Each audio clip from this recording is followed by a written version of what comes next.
our patrons come. They make time out of their day to come to a library. And let's provide the best service. Let's have them feel that they've accomplished something. And that accomplishment is like improving their quality of life just for that one day. And so that's my passion. Strictly ended, and she was on this verge of Throughout New Mexico, there are 24 tribal libraries supporting their communities in different ways, despite typically having few staff members and limited budgets. Zuni Pueblos is one of the most remote. To get to the next closest public library, it's a 45-minute drive to Gallup. We're the little hidden gem, the shiny turquoise that it can be for our community. And I remember as a youth, because I live across the street, I would walk over here. And then as an adult, I learned how to apply for jobs online at the library. So the tribal public libraries serve as a public library, so they're open to the public, but they really are there to serve their communities, so their Pueblo, tribe, or nation, with whatever needs and wants that the community has. When we did this book collection, rebuilding it, we focused a lot on self-help, and because our Head Start teachers were taking classes and they were like, where's your self-help collection? And we're like, we really don't have one. So we focused on that. They don't really realize that it's bibliotherapy when they're, going to check out a certain subject area.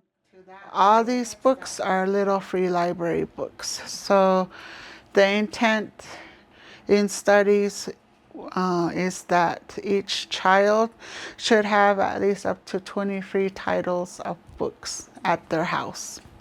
So that's what it's from pre-K through 8th grade.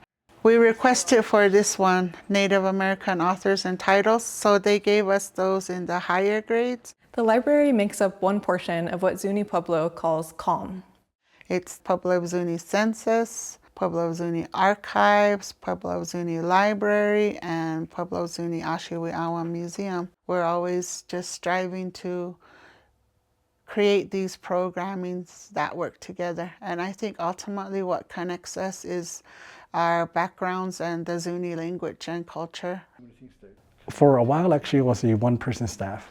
So I did a little bit of everything. We're here as a resource. We're here as one of the places that's ready to help with historical photos or different things within history. We're here to help. And I think we have some really good people that have come through the museum that have really showed us how valuable some of these resources are in different hands. Actually, I'm expecting pretty soon a high school seniors that are working on their capstone project. They're focusing on the village of Hawiku, which is one of our ancestral villages that is about 13, 14 miles southwest of here. Physically, yeah, I can understand, but culturally, we can actually call this place an ancestral site. While we see what we see with our physical eyes, what we feel in our heart is that this place is still very much spiritually alive, that our ancestors are still here. So we are the Zuni Tribal Census Office. We do the population counts for the whole Zuni Pueblo. Other than the population, we help with birth certificates. We help the community with BIA forms and pretty much all vital information. The work that we do with the library, it's mostly just the general help here and around the building, other than staying late to help monitor their classes that they have sometimes.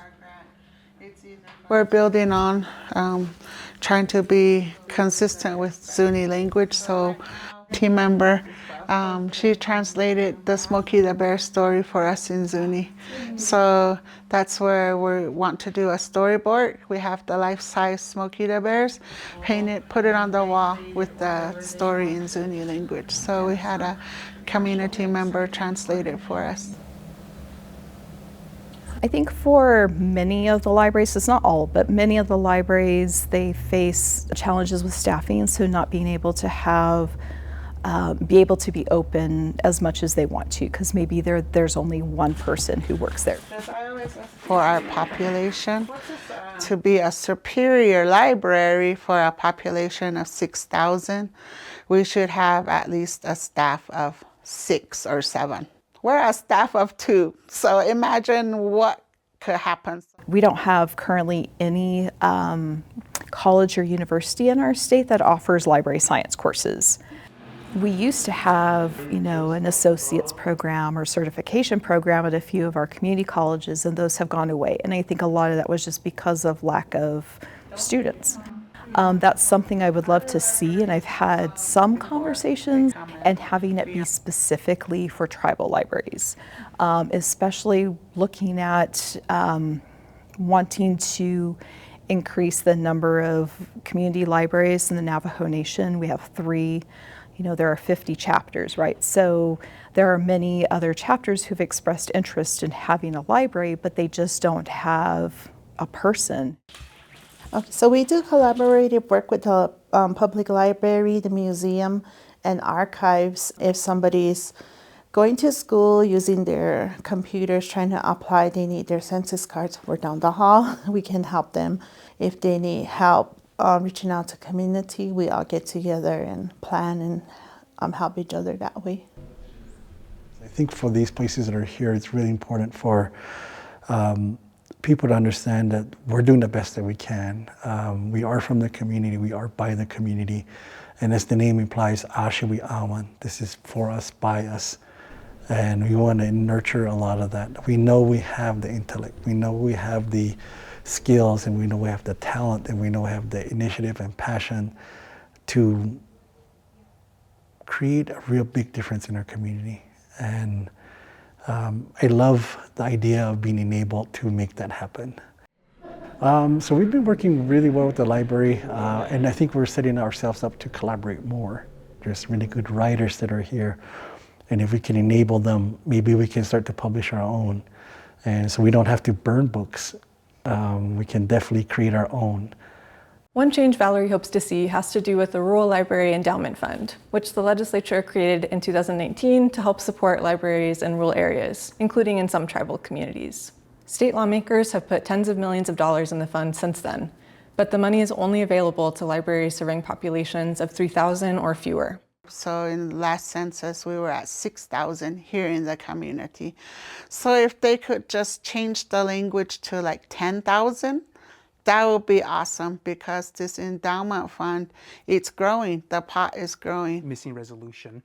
Upgrades in equipment would definitely help. There are newer technologies that I could be using, but I work with what I have, and what I have is still pretty good. Earlier, I used to do a lot of digitization of the resolutions, or digitizing the census rolls, processing several of the administration boxes. For these ones, what's interesting,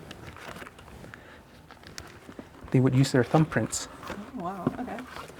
If they couldn't spell their name or couldn't write, they would use their thumbprints as their signature. Over the summer, all the ZYEP youth participants, we had a table with the postcards. So they were sitting down and writing postcards to Senator Heinrich and then Gabe Vasquez, and it was being sent out that way.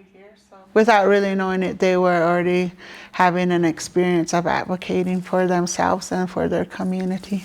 I was a stay-at-home mom until my kids entered mid-school. And so this, prior to that, with my involvement, that's where I believe I learned how to advocate. And it was always not only the best for my children, but for the community. It was always that intent is like, we're all deserving of what's best for us and what's out there. So I think when we get to connect over time, we'll see voices and perspectives of Zuni over time. And that's been one of the interesting things I think we can have endless conversations about, of collaboration, of what Zuni was like in our history, and how special we are to still be here as a community, as a people, without the worry about documenting from ourselves in books. We are the books. As always, I'm Bella Davis, and this has been a collaboration between New Mexico in Depth and NMPBS. Thanks so much for watching. Before you go, let us know in the comments, have you checked out your local library lately?